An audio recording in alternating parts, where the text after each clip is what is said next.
ધોરણ 1 અને 2 માટે નવી શિક્ષણ નીતિ આધારિત તાલુકા કક્ષાનો ત્રિદિવસીય તાલીમ વર્ગ પરિયા પ્રાથમિક શાળા ખાતે યોજાયો હતો. શિક્ષણ વિભાગ દ્વારા ચાલુ શૈક્ષણિક વર્ષથી ધોરણ 1 અને ધોરણ 2 માં નવી શિક્ષણ નીતિ અને NCF-SCF આધારે નવા અધ્યયન સંપુટ તૈયાર કરવામાં આવેલ છે.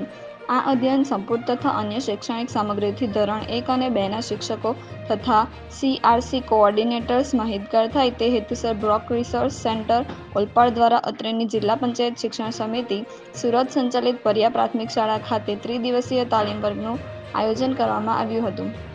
સમગ્ર શિક્ષા ગાંધીનગર પ્રેરિત અને સમગ્ર શિક્ષા સુરત માર્ગદર્શિત આ તાલીમ વર્ગમાં સમગ્ર તાલુકામાંથી કુલ 125 જેટલા તાલીમાર્થીઓ ઉપસ્થિત રહ્યા હતા. આ ત્રિદિવસીય તાલીમ વર્ગમાં NCF-SCF અધ્યયન નિષ્પત્તિ જાદુઈ પિટારા કાર્યપ્રણાલી અધ્યયન સંપુટ પ્રગતિ રજિસ્ટર સપ્તરંગી શનિવાર રમે તેની રમત વગેરે મુદ્દાઓ પર ગહન ચર્ચા કરવામાં આવી હતી.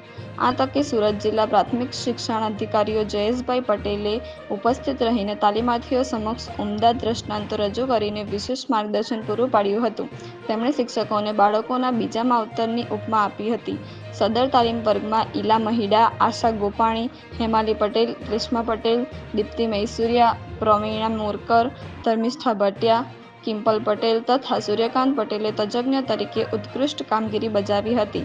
તાલીમના અંતિમ દિવસે BRC કોઓર્ડિનેટર્સ બ્રિજેશ પટેલે તાલીમાર્થીઓના પ્રતિભાવને અનુલક્ષી સંવાદ સાધી સૌનો આભાર વ્યક્ત કર્યો હતો.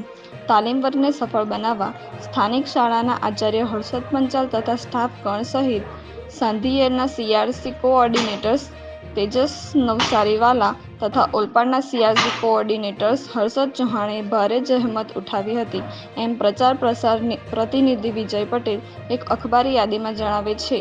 રિપોર્ટર ભગતસિંહ ચૌહાણ, ભરત દર્શન ન્યૂઝ, સુરત, ગુજરાત.